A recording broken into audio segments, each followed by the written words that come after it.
शाम 6:30 बजे यूपी के सीएम योगी आदित्यनाथ ने बड़ी मीटिंग बुलाई है। कानून निजाम को लेकर होगी मीटिंग। 5 कालिदास मार्ग सीएम की रिहायशगाह पर यह मीटिंग मुनाकिद होगी। आपको बता दें कि मीटिंग में सभी अजला के डीएम, एसपी और एसएसपी शामिल होंगे।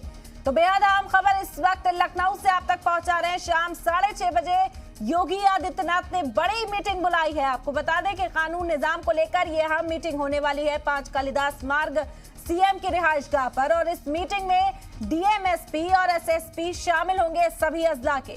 कानून निजाम को लेकर लगातार उत्तर प्रदेश के अंदर सवाल खड़े किए जा रहे हैं। उत्तर प्रदेश को नजीर के तौर पर पेश किया जा रहा था कानून निजाम के मामले में, लेकिन जो हालात इस वक्त उत्तर प्रदेश में बढ़ती कशीदगी के बाद पैदा हुए हैं उस पर नजर बनाए हुए योगी आदित्यनाथ खुद हैं। और आज शाम 6:30 बजे ये मीटिंग होने वाली है। योगी आदित्यनाथ ने बेहद अहम मीटिंग तलब की है। आपको बता दें कि ये मीटिंग उनकी रिहायशगाह पर मुनाकिद की जाएगी। कानून निजाम को लेकर गौर खौस किया जाएगा। कानून निजाम को किस तरह से एक बार फिर से दुरुस्त किया जाए ताकि उत्तर प्रदेश को नजीर की तरह ही आगे पेश किया जाए।